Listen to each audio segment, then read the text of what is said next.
Have you been considering getting into the world of real estate investing? Welcome to this episode of Behind the Scenes, where my guest and I are going to explore the 5 pillars for new real estate investors. Welcome to another episode of Behind the Scenes. Very excited this month to be talking with Shahar Plinner.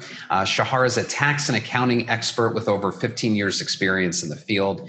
He's managed thousands of clients, tax returns, business structures, and S-Corps before he founded Formations, which is a financial platform for self-employed to manage their back office and personal well-being. Before that, he built a very successful tax accounting practice called GPL Tax and Accounting here in Seattle, serve over 3,500 customers. Shahar is a tax and, more importantly for our purposes, a real estate guru, and he's passionate about helping investors navigating the complex world of tax and real estate. So we're very delighted to have you. Thank you for being here. I appreciate it. Thanks for having me, Aaron. It's crazy that you and I have been going together for the last, I think, 12 or 13 years, you know? 12 or 13 years. Long time. Long time. Bar mitzvah. So, yeah. Life was different 13 years ago, wasn't it? Life was very different, you know. It was different 13 weeks ago, it seems. Yeah. But actually, you know what? I can argue that I like this life way better than 13 years ago, you know? So, yeah, there's way more opportunities those days, actually. That's true. So speaking of opportunities, so we're here today and we're going to talk about these 5 pillars for a beginning in real estate. And so those 5 pillars that you talked about are, tax savings, cash flow, compliance, investment, and estate, right? Yeah. So we'll dig into those. But in general, I mean, what are your thoughts about investing in real estate? So, we see taxes and accounting and real estate via different lenses. We try to see it via the investor lenses, via the entrepreneur, the business owner. It's not as the traditional CPA, the compliant way. It's more about how we can put, the user, the investor, in the middle and think what's the best way to serve him. This complex world of tax and accounting, where there's so much that you need to know, and mainly about what you don't know. So how we can share information. So the 5 pillars is just, a simple concept that regardless who do you use for your tax and accounting, as a user, as a taxpayer, as an investor, you need to demand, those 5 pillars to be discussed with you at least once a quarter. So us as professionals, we're not addressing just a discussion about just what's the fear and the anxiety from the IRS and what not to do. It's actually the open discussion of how we can enable you a little bit more education and knowledge in order to navigate, again, this complexity. And the 5 pillars is very easy kind of to remember. It's the tax savings. It's the one that actually drive more money in your pocket. The cash flow, how do we bring the resources to fund all of this desire? The compliant, the fact that we need to be, compliant with the IRS code, with the state that you live in. Investment, how we think about growth and how these vehicles of investment, the stock market, the real estate, the different retirement account, how it will serve us, for the future, because we all know that we don't want to work forever. And estate, once we stop working or once we stop living, how we can basically give all of this wealth and the beauty life that we'll build, to the next generation without hitting for the 3rd or 4th time with taxes. In our business, we've helped, obviously we've helped a lot of investors, but one niche that we have found is helping a lot of folks start their investing in real estate with that first home being the home that they own now. Maybe it was their first home and now they're leveling up and getting into a larger home. So we've helped a lot of people transition that home into now an income producing asset. So, but this stuff really across the board is going to be good information regardless of how they're starting. I think this is going to provide a good baseline for getting started. Right? Yeah, and I think that what client expectation from us consultant, it's we want to, again, our industry to shift from the tax preparers, the tax filers, to the tax consultant, people that actually see the overall picture and challenge the decisions that taxpayers are making. So again, exactly what you're saying, someone is basically moving into a bigger house or want to go a little bit, far away to pursue some, I don't know, whatever dreams. And hey, what happened if we sell the house? And our comment is, hey, what happened if you actually keep the house? How do I be able to make or afford it? Hey, let's talk about cash flow. Let's see, how much, you need for the next home, how much equity you build in your existing home. Is there a way actually to refinance or some cash flow mechanism, that will allow you to keep both properties? And even if it's kind of a stretch, we call it expand too soon. Sometimes people don't understand that expand too soon means that what I see at the moment, it's maybe a stretch, but actually 2 years from now, I'll make more, maybe my spouse, maybe significant other, someone will join the workforce, so actually, make some other sources of income. And 2 years from now to see, wow, it's actually super easy and comfortable to maintain these two houses. But you know what? Actually, 2 years ago, I made a decision and sold it. So we challenge those decisions for, hey, sometimes investment require, some risk or some courage, decision making. And this is where we try to build the confidence about, hey, show people that actually they can do it. Mm-hmm. Why don't we just jump into these 5 pillars? First of which is tax savings. So, in terms of real estate, why are there such tax advantages for that type of investment? Because real estate forever being, a vehicle that rich people, use for forever to increase wealth. And since a lot of these rich people are the decision makers, so they're making some good decisions that actually impact the small investor. So you can be a beginner investor. You don't need to hold, 150 doors to get the incentive. The incentive is actually coming from, the property number one. Mm-hmm. I think that even before the tax saving in general, real estate investors need to understand that one, like any other investment, real estate carries some risk. So the appetite to go and invest in real estate should be a decision that is well made, with all of the decision makers in the family, if the husband and wife, or if there's parents, or if there's someone that you should advise, or your real estate agents, and make sure, that these decisions are carefully, fit for the family. Second, being a landlord is not for everybody, so we know that, dealing with people and being a landlord is one. This is why, you're a very successful, management company, so you can hire people to take a lot of these burden from you. We call it the dream team. Make sure that you have a good real estate agent, good management company, good lender, good tax accountant, good attorney, someone that you can advise, because what we see, those guys that getting into the first property, which sometimes is the hardest just to take off, when they see how easy it is to maintain and they have a good experience, actually to build into the second and the third and the fourth property, and then to the multiplexes, and then, just grow, it's super easy. So real estate has such a huge tax advantage, and the number one tax advantage is that if you design well your real estate investment, your rent, although it's a reportable taxable income, it will never be taxed. So actually, it's a reportable income that you need to show on your Schedule E, mm-hmm. but you have enough expenses to get against it. Mainly, again, the obvious, the insurance, the property taxes, the mortgage, but then the bottom line allow you to take depreciation. And the depreciation is not something that you feel in the pocket. It's a book adjustment for the devalue of the property because someone else, in a way, is using it. Mm-hmm.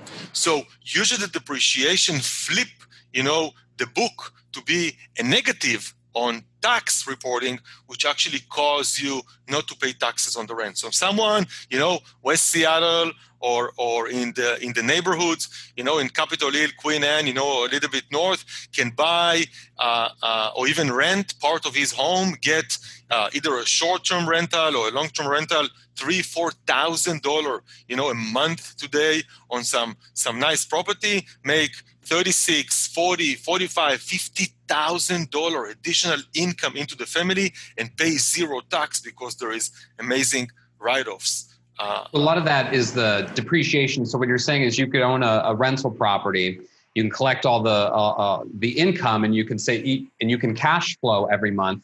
But then when it comes to paying taxes, you're really not being taxed on that because a big depreciation. Correct.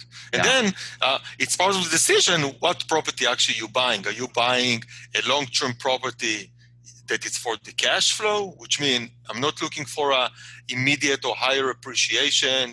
These properties would basically are more generating cash to pay off the mortgage versus, and then I have some small, probably positive cash flow, which still can end up in a no tax payment. Or there is sometimes this higher property, people buying a more expensive apartments, in downtown Seattle, downtown Bellevue, downtown Kirkland, and you pay the premium, the $700,000-$900,000.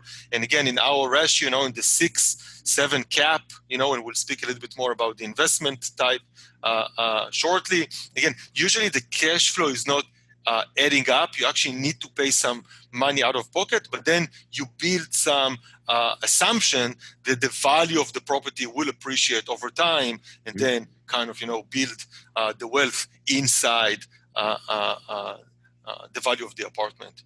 So definitely, again, one, the fact that there is no tax on the property. Second, is the fact that if you own the property for more than a year, as a rental property, then there is a lot of tax nuances. For instance, the 1031 exchange, which means that you can now sell the property and rebuy, something else, like exchange the property for another property and then defer the taxes forever. So we call it, in our strategy is basically exchange, dead, and we'll talk about the estate tax. Someone can exchange the properties, for 30, 40, 50 years and build a huge, cushion of cash inside the properties. And one day, everybody dead, death and taxes. And then with the current estate regime, there's a catch up in basis, which means your beneficiaries, the kids, or whoever basically get the property will get it at the same fair market value of today, which means there is no taxes to be paid on all of the past. President Trump put all of these qualified opportunity zone opportunities. If you buy properties in areas in the country that you can defer the taxes until 2026. Some of the properties will yield tax free. IRS allow you to get expenses, which means if there's any remodeling, tenant improvements, if there is any utilities that you're paying, home association dues. So a lot of expenses that can go inside or against your rental income result in tax-free money into the family. And again, what we like the most is the fact that if there's more than one property and one is cash flow positive and the other one is cash flow negative, usually at the beginning, it's cash flow negative, and then over time it starts positive. You can offset those income and losses, and if you can time it in the right way, actually you can grow portfolio of real estate without paying taxes for a long, long time. All right, so the next pillar we were talking about is cash flow. Yep. So talk to us about cash flow. How do you fund or how do you bring the money into a real estate transaction will really determine, again, the future of the investment, because it all depends on, Excel spreadsheets and just to make sure that the numbers are penciled, like every investment. You need to get rid of the emotion. People like to think about real estate as something really sexy or something really, everybody want, an apartment in downtown San Francisco, maybe those days less, in New York or in Seattle. But sometimes those small properties actually in Des Moines, in Tacoma, in West Seattle, in areas that people really need to live, Mm-hmm. and they're more affordable. This is the properties that actually will cash flow the most for you and will put you in the less risk. So one discussion is how best to fund, real estate property. Today kind of the math is if you have 20%, 25% of the down payment, just use it, and or 25% of the overall, cost of the property, use it as a down payment. People ask me, hey, should I put more? Usually I said, no, there's no reason to put more. Just keep the cash outside the property. You can always pay off the loan. Once you pay too much and you paid 50%, you want to get the money out, it will cost you money. So now you'll pay money on your own money, to get it back to you. So this is one. Second, it's the rent. We spoke about it. You must report the full amount of rent. It's part of the cash flow. How do I use the rental income? First, you need to report it all to the IRS. And then, if there is any element of taxes, you need to pay the tax. Usually they will not. And then you should use the rent as part, of paying your expenses, paying your mortgage, paying your insurance, your property taxes. Keep it as part of this, a closed investment. And if there is any residual, if there's any positive cash flow, always you can take it out into a personal account. So basically have a separate account for all the transactions involved with that. Ideally, just because it's a small business, so there's small repairs and you need to pay some utilities, and maybe you need to park a down payment or like the first month or the last month. So it's just easier what we got to reconcile, a separate account without the fact that it's co-mingling inside your household. And most of what we see is that people actually forget, I just paid, for $300 for like a locksmith or something to lock out or whatever, change, a lock. And then 6 months later, I just forgot that it actually paid from a different credit card, whatever. And I just lost some of my ability. This is another great reason to have a property manager that takes care of all that. Exactly. So again, part of the property management, it's a cost. This is where we ask people again, do your due diligence, make sure that you have someone trustworthy next to you. Because again, the idea is that when it's become so easy and it's a kind of a repeatable process, again, you want this dream team going to the next property and the next property, because we all see that the environment today, it's pretty crazy. The demand in our area, there's not a lot of inventory. So every offer is basically getting, multiple investors. And if you want to be there ready, make sure that, again, that you're pre-approved, that you have kind of the dream team ready to pull the trigger. Usually there is a discussion here, and maybe this is something maybe to you, what is the reasonable return, on a cash flow? If I basically plan to buy, a $300,000 home and I compare it into a $300,000, investment in the market, one difference is that if you want a $300,000 investment in the market, usually you need to invest $300,000 in the market. There's no leverage unless you can buy in margins and whatever. But if you want to buy a $300,000 property, you usually don't need to use more than $50,000, $60,000, $70,000 at least to get into the property. And then rate of return, again, if you can get what you call 6-7% today, this is something that will be really, nice. So part of the cash flow, this is kind of, the rule of thumb that we advise taxpayers to think. And again, think about it that the 6-7%, it's a net of tax, just because most of this money, as you generate it, will not be taxed. While when you invest in the stock market, every time you do transaction, you'll have to pay the capital gain rates. So there is some, deduction of the tax. Just as an easy calculation, if you purchase basically, a $300,000 property, I want to see at least 7% of the 300,000. So $21,000, easy calculation in rental income. So it's about, $1,500 to, $1,800 of rent. This is kind of the rule of thumb. Unless, again, there is some appreciation factor. Unless, this is a property that you buy really cheap, or relatively, in an area that has high likelihood of appreciation, and then the cap can be 3 or 4%. But overall, if you're going to sell the property in 3, 4, 5 years, you're going to get, the extra 30, 40, 50% on the purchase price. Not to go off on a tangent, but I'm just curious your thoughts on this. We have a lot of folks talk about investing here, but the numbers don't work as well, right? Because it's a very expensive market. Yep. If you're not looking in some of the areas that you had mentioned, you're in Seattle proper and even Bellevue, Redmond, Kirkland. I've had people say, well, what about going to Detroit or Cleveland or Miami or, another market? Yep. I'm sure you probably have clients that do that. What are your thoughts on getting out of town to do some of these investments? So a couple of things. One, every time you're going out of your geographic zone or you go out of your comfort zone, you need to be comfort again that the other side of, wherever you invest, you're aware of all of these nuances. It can be laws about tenant protection. It can be different property taxes. It can be change of zoning. It can be just the fact that it will cost you state tax.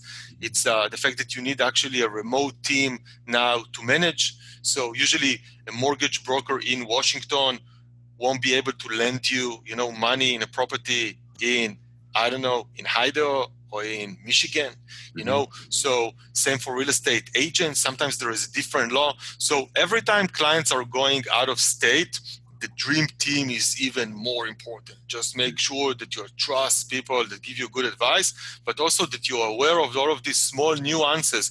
Again, we had a client that had 6 or 7 properties in Oklahoma and then decided to do a quit claim deed and move all of the properties into an LLC just for the sake of the protection, came to us basically to manage all of his assets, to find out that in Oklahoma, actually there is a asset tax. There is a gross tax on asset on LLCs. And now we had, 6 properties. Each one of them is worth about, let's say, $200,000. Now he has $1.5 million assets in an LLC. He had to pay an extra 2%, to the state of Oklahoma. So it's about $3,000 more in taxes just because it was in an LLC. So small things that maybe, again, in this situation, not as critical, but sometimes can actually kill the whole investment opportunity. Right. So again, here, I think that real estate is overall takes time to realize the real estate full value, or tell my wife, always reminding me, we came to Seattle about 15 years ago. We've been driving downtown Seattle in a very dark place called South Lake Union. And she's kind of referring to me, say, why all of these parking lots are empty? It's like, it's downtown Seattle. Like, let's buy like an empty parking lot. Say, it's an empty parking lot. It will stay an empty parking lot. And 15 years later, it's like a 60-story Amazon building, probably worth, $100 million. So opportunities are always there, we always, as an investors, as a self-employed entrepreneur, we always think about the cost opportunity, but this is kind of, again, the manifestation of do. If you do, again, I promise you that in 5, 10, 15 years, even through cycles of either recession, depression, COVID, pandemic, whatever, the real estate has the notion to come back. All right, so you touched on LLC. Maybe we could jump into the next pillar of compliance. I've had people ask me, of course, not an attorney, but they've asked me about, should I put a property in an LLC? And I'd love to hear your thoughts on this. I've heard different things from lenders and insurance folks. I mean, it seems to me that an LLC, you're trying to protect your other assets. You're trying to protect yourself from liability. So why not just get an umbrella policy? But tell us about if people should form an LLC and what that means and what that does for them. Yeah, so I agree. Again, umbrella insurance or good landlord insurance should be covered or should cover you for, the liability. Also, as a landlord, again, you have the fiduciary duty to make sure that your properties are maintained in a way that if you're aware of there's anything, wrong in the property, you just fix it, so there's no negligence. There is a discussion constantly between if I can quit claim the deed into an LLC, what will happen to my mortgage? I never saw a lender going after, the guarantor in case, there is a move of the deed of the property into an LLC. The lenders don't like it because usually it's a personal guarantee by Shahar Plinner, and then, I'm just moving now the asset under Abracadabra LLC. So there's some disconnect between actually who own what and who actually responsible for what. From tax perspective only, again, I'm not an attorney. So from tax perspective only, there's no really difference between an LLC, what we call single member LLC. You don't need to bring another partner. If it's your wife or husband, you're in a community property state, everything is 50-50 split if you buy together regardless. So a single member LLC is just some perception of additional protection, which will reduce liability. For tax purposes, it's actually the same. You can still report it on Schedule E. But if there is any concern, and the tenant should do an agreement between Abracadabra LLC instead of, the Janus family. So I don't mind to do it. I think that what's more important on the level of compliant is the fact that people need to be aware that there's some certain reporting that require once you're real estate landlord. Again, you mentioned what happens if you buy out of state. There are some states that require state taxes. So even though there is a depreciation on the federal level, some state does not recognize all of those rules and adjustment. So sometimes there is a liability to pay taxes in a foreign state. So just know, if you're investing in, California, and you open an LLC, again, there's an extra $800 as an annual registration, regardless if your entity is making money, yes or not. Same if you're going to places like New York, if you're going to places like, Michigan or Oklahoma or Tennessee. Again, there's some states that you're exempt, like Florida and Texas and Washington. On the other end, prior to pandemic, like the Airbnb style or the VRBO or the short-term rental was super popular. Again, on the short-term rental, instead of Washington, there's a sales tax requirement. So now basically your short-term rental, $50,000 in Seattle or West Seattle, and now there's a 10% of sales tax, $5,000 need to go to the state of Washington if you're not filing those sales tax, retail tax on the activity timely. Again, Department of Revenue will hunt you just because the states are way more aggressive than the federal government. So pay taxes, be aware of compliant, be aware of insurance, LLC. It's not a bad idea.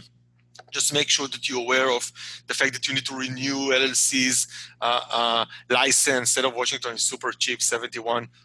California, again, $800. Sometimes it doesn't make sense. I think that with real estate, what people need to understand that an IRS audit in case of a real estate require literally written documentation. Real estate is one of those industries that you rather have all of your receipts. But again, the IRS doesn't want paper copy. Electronic records, everything is fine. So again, once you have a rental property and you have a separate bank account, you can connect the bank account to a simple either QuickBooks or Xero or just very basic accounting method. If you have a management company, they will take care of everything for you. So again, sometimes better just to hand off, all of those requirements to someone professional and just have him manage it for you, and then keep receipt as electronic records. You just pay for locksmith, take a photo, park it in, a folder that belongs just for your real estate, and everything should be documented. It will help you in case, just because, as we said, real estate sometimes can take 5, 10, 15 years, to deal with the transaction. IRS can come at any point of time that the property is still reported on your return, and 3 years later, and then try to show something, like a tenant improvement or like a big remodel, $100,000 that you did 15 years ago, and now if there's no proof, unfortunately, in case of a sale, you may need to pay taxes. So the beauty about it that everything in real estate can be an expense, which reduce your amount of tax. But again, in the level of just the compliance, just a little bit more organization of the documents will always be appreciated. Well, I've certainly known people to be audited by the government, so I understand. But again, you're a very organized person, so you can very organized. So you can be you can advocate for the fact that even when the IRS is coming, it can end up with a no change. It's just the hassle. It's just the anxiety to go after. But the fact that you keep organized, IRS auditors, keep in mind it's people. They are not aliens. They are not out of space. They are connected to the community. They know who you are. They see someone to actually work hard and maintain as best as he can, good faith records. They will leave you alone. And again, Aaron, you can be a proof from first sight. Proof of that. Just one more thing on that. Do you find, or is there any data that shows that you're more likely to get audited with the Schedule E, or is that something that? No, actually not. Actually, Schedule E is not one of the audited schedule, just because most Schedule E's end up in a loss. So, and the IRS knows it. They know that they most of where they can find their money is in highly growth cities like Seattle. But in case of a sale, not in case of a rent, because if the IRS going back 5 years, and in the last 5 years, probably properties double, or 6 years, 7 years, double or triple sometimes the price.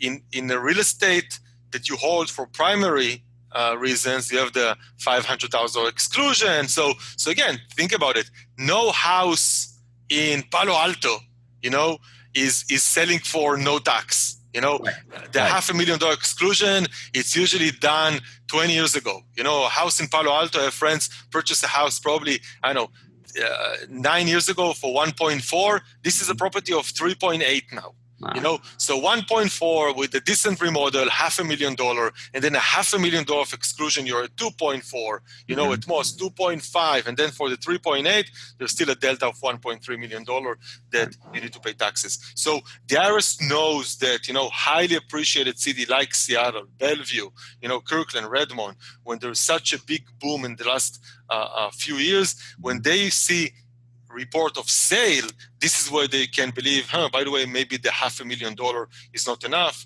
And for real estate investment, there's no exclusion. But this is where the exchange come as an area that you can save on tax. Let's jump into that next piece, the pillar of investment. So, what are your thoughts on real estate versus the stock market versus other opportunities for investment? So, again, we are not financial advisors, and we'll never go into the side of the cost opportunity or how much it basically, can make on the market versus the real estate. We'll speak about the tax aspect, and real estate has a huge tax incentive, and the fact that you can continue to grow the wealth without the need to sell the stock or to sell the house. You can refinance, get the equity out, and continue. We spoke about more a couple of days ago. We spoke about more about the flipping, methodology, kind of the BRRRR, the buy, the rent, the renovate, refinance, and repeat. So it's sometimes it's working really well in the buy and hold market. You buy a house and then you let it sit for a couple of years, and then you build some equity, you refinance, take the equity out, and use basically the equity to buy the next one. We love real estate as a mechanism of saving for kids' college. So people go and ask, hey, Shahar, so where should I park my money? I don't like 529s. I'm not sure if my kids will actually study in college in the US. Actually, today, nobody know how even colleges will look like. Right. The day after. Are we doomed with the college lifestyle? Are we all, remote? So what should they do if they, want to park some money? And we say, hey, think about it. College today can be $250,000, $300,000, per kid. Buy a house, for $300,000. Put a mortgage for 15 years, assuming that the kids are young, in their 7, 8, 9, 10 years old. Put a mortgage for 15 years.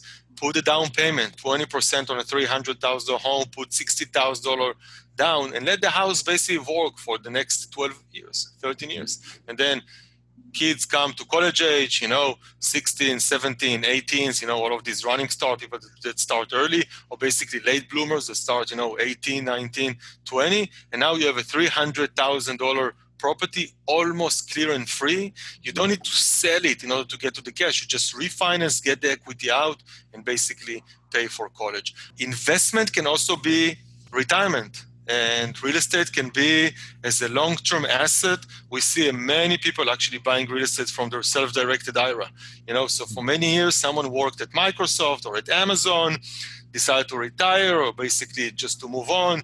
The 401k become available. Now you can either cash it or roll it over. And now I'm rolling it over into a trustee somewhere that allow me to do what we call self-directed decision. So it's not just buying, assets in the market. It's actually I can buy assets in whatever I want. So now I can take $300,000, $400,000 that I have in my IRA and just invest it in real estate and park my money in real estate and get this 6, 7, 8% of, return. Never pay taxes if it's in a Roth, or basically pay taxes, age of 17 and a half.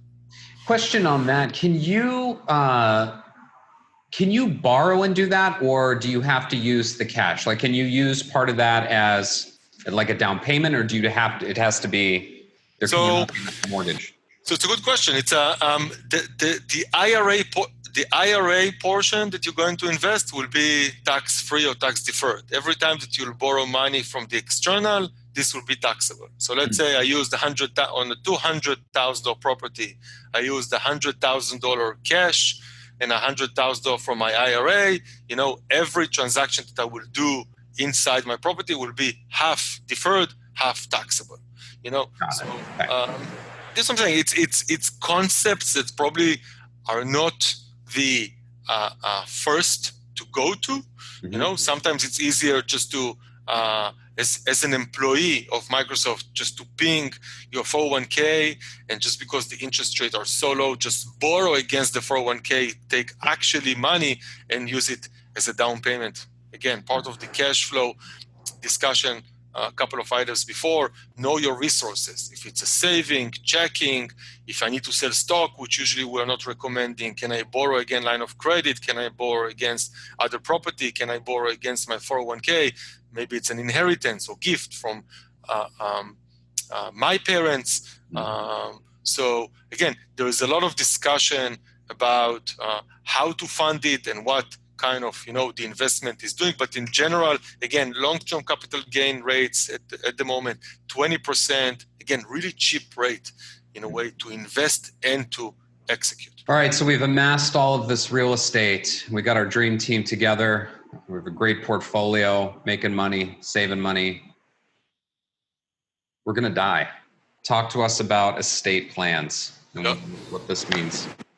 So, the estate regime in the United States at the moment, again, each one of us has over $11 million of exclusion from paying estate tax on our assets. So if we're married filing joint, it's over $22 million. It's a lot of assets that you can die with, and not paying taxes. State of Washington, the threshold is way lower. It's about $2 million. So then there is some level of protections. One, it's the gift to kids. Again, just to gift to the kids either a portion of the properties, or if we again put it in an LLC, so you give them what we call portion of the units, the value of the stock of the LLC. Sometimes need to do like evaluation. Those valuations can be discounted. There is a whole discussion about the fact that those properties are not really tradable. So there is level of protection between different elements of trust and different areas of will and protection. Usually what we recommend people to do is just start basic, no panicking, the same as every area that is new, start baby steps, there's no need to go the whole full shebang and just to do a complex trust with a dynasty and whatever that will end up in a zero tax, because you may end up in a zero tax regardless. But again, sometimes it's a simple will just to make sure that the kids will not fight over properties, because again, when there is money involved, always there is some opportunity for disagreements. The beauty about, and this is something that we mentioned a couple of minutes before, is the exchange. And then if someone actually pass at the moment, we have a provision called catch up in basis, which means the beneficiaries will get the value of the property at the date of death. So if my parents actually own a property, in Bellevue from the 1980s, and they purchase a house for, $80,000, and they put about $200,000 into the house for the last, 30, 40 years, and now this house is $1 million, no exclusion, no nothing will cover the fact that I need to pay taxes. But if my parents die with the asset, $280,000 basis, I basically inherit the house at today's fair market value. If today's fair market value is 1.1, this is my new basis. And if 2 days later I'm selling it for 1.1, there's no capital gain, there's no tax. If the parents are gifting to me, the house, I'm basically getting the gift at the original cost basis. Now my basis is 280. If I sell it for 1.1, I need to pay taxes on the difference. So different philosophies around how to plan, retirement inside the family. I think that the number one discussion that we're doing with our audience is have the discussion with your first generation, with the parents. This is a hard discussion, go to your parents and say, hey, daddy, what do you have? And this is, what do you care? I said, because, if something happened, I will have to take care of it. I will never die. One day, so get access to information, get access to documents, get access to, everything that your parents did, because, maybe your dad purchased something, did an exchange, did a remodel, whatever, and you are not aware the fact that now these properties belong to you. Now you basically inherit also, in a way, the problem. So if you want to inherit clean and free property, start a discussion with parents why they are capable, to make decisions. Start a discussion when you actually can impact the estate, maybe make some decision about selling, buying, moving cash flow, taking advantage of opportunity. And once everything is in your possession, start planning for your own kids. Start planning how you're going to give away or gift or inherit all of those by very simple legal documents that can be done super cheap at estate attorneys around the city. So let me ask you, this is particularly for the beginning investor that's just kind of getting into this. At what point should they be considering those kind of deeper dive conversations, estate planning and kind of things farther down the road? Do they want to talk about that up front? Is that something that you usually advise, that you kind of, or is it something you could have some properties for a few years and then? But this is going back to like my opening sentence. This is a must discussion with your dream team, with your accountant, every once in a while, which means next time that you purchase a property and you go into your accountant, and instead of sitting with your accountant at March of 2021, preparing your taxes for 2020, call your accountant in a couple of weeks, end of season, more relief, and tell him, hey, I want a tax planning for 2020 because I purchased a property. And by the way, I want to speak about what you think about tax savings, cash flow, compliant, investment and estate. And by the way, on the estate level, you know me better. What actually you advise me to do, because, I have my house, which is a $1 million, and now I have this $300,000 rental, and I have, my IRAs, and my parents are old and are may get some inheritance. How would you, plan? And if he has advice, if he has, something to say, great. If he is not, again, find someone that then actually can answer the question. And I think that also about the dream team, sometimes you feel that you outgrow your team. I was a very simple tax person, or very simple financially, individual, and now I got more complications and I need more advice. And it's not that I need constant daily, but I need someone that I can reflect on the things that I'm doing. And there is a great professional people out there. Again, Aaron and you and I are connected to an amazing group of people. If it's an attorneys or retirement planners, or if it's mortgage people or insurance agents. So we build this cushion and depth of dream team people that we can always get advice. This is what I would definitely, advise your audience and your clients. Get around you people that can confidently tell you what to do and what not to do. That's fantastic. Well, this has been great, Shahar. A lot of information. I think people are going to get a lot of value out of this. So in closing, anything else? I think the dream team thing is phenomenal. I mean, that's really what it's all about. And like you said, we do have a phenomenal group of people that you and I both know, and it's nice to be able to count on those people to refer them, because we know that they're going to be in good hands. So yeah, I'm with you on the dream team. But yeah, anything else in closing that you think the first time investor should know? I think that the issue here is that every person is different, and every person has a different appetite to risk and appetite for being a landlord or complexity. People has different levels of anxiety around financials. Financials bring a lot of anxiety and discomfort. Make sure that if you're a W-2 employee, you understand what the requirements, to be underwrite and get into the property. If you're self-employed, which this is in a way the market that I'm focusing at the moment with formations, how to be a self-employed without the penalty as a self-employed, because I don't have the Microsoft back. I don't have, the ESPP and the stock awards. I don't have all of these amazing corporate level benefits, but I'm pursuing my dream and I want to be a self-employed. So how do I make my financial strong enough so when I go and put a bid, on a real estate, I'll be able to get into the property super easy. So again, structures like S-Corp and payroll and build the cash cushion. So as I'm saying, every one of us is a bit different. Know your own situation and leverage your strength points in finance and make sure that you work on the things that you need to make stronger. Shahar, thank you again. I so appreciate your time and all the knowledge you have and sharing some of that wisdom with us. If people want to get to know you a little more or reach out to you, how would they find you? So first, thank you, Aaron. It's my pleasure. Appreciate you inviting me to your corner.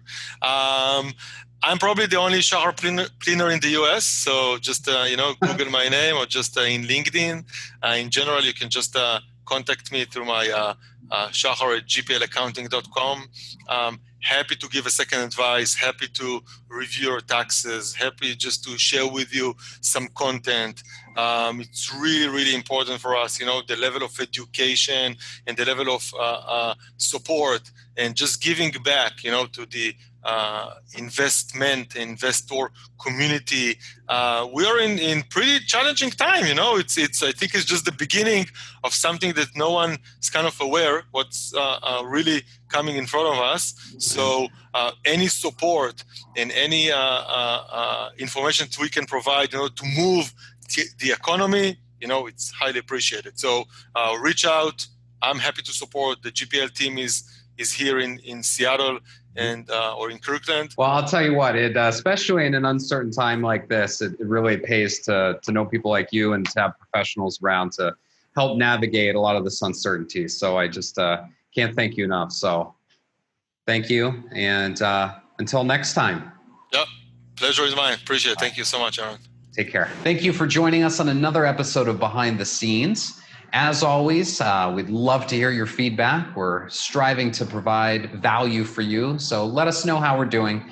Subscribe below or wherever you're finding this. Follow us on all the social medias. Most places you'll find us at JanusGroup, RE. House goals realized.